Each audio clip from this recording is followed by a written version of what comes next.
পটুয়াখালী জেলার সর্ববৃহৎ তরমুজ মোকাম গলাচিপা উপজেলার এই মুসুরিকাটি ঘাট।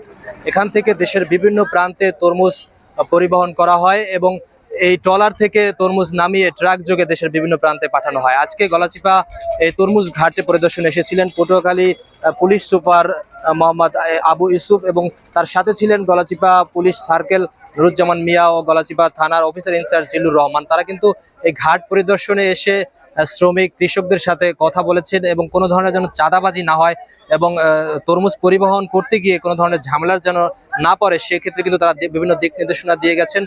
এই তরমুজ উৎপাদন, পরিবহন এবং বাজারজাতকরণে যাতে কোনো সমস্যা তৈরি না হয়, কোনো বিঘ্ন না ঘটে, চাষিরা যাতে তাদের ন্যায্য মূল্য পায়, সেজন্যে আমাদের পটুয়াখালী জেলা পুলিশ তথা বাংলাদেশ পুলিশ কাজ করে যাচ্ছে। আমরা যদি জানিয়ে রাখি, গলাচিপা উপজেলার এই মুসুরিকাটি ঘাট সহ আরো প্রায় 10টি ঘাট থেকে তরমুজ দেশের বিভিন্ন প্রান্তে পাঠানো হয় এবং প্রতিদিন শত শত ট্রাক ভর্তি করে কিন্তু এসব তরমুজ দেশের বিভিন্ন প্রান্তে যায়।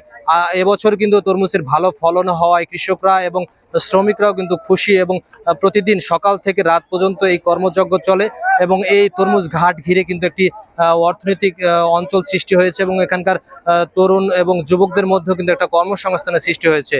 তারা কিন্তু এখানে যারা শ্রমিক হিসাবে কাজ করে এলাকারই তরুণ এবং যুব সমাজ, তারা প্রতি পিস তরমুজ 1 টাকা দরে ট্রলার থেকে তারা কিন্তু ট্রাকে তুলে দেয় এবং এই ট্রাকে করে কিন্তু দেশের বিভিন্ন প্রান্তে পাঠানো হয় এবং এই ট্রলারগুলো কিন্তু দেশের এই গলাচিপা উপজেলার বিভিন্ন অঞ্চল থেকে আসে, চর অঞ্চল থেকে, বিশেষ করে রাঙাবালি, চরমন্তাজ এবং চরবিশ্বের চরগাজল থেকে কিন্তু তরমুজ বোঝাই করে এই ঘাটে এসে ভিড়ে।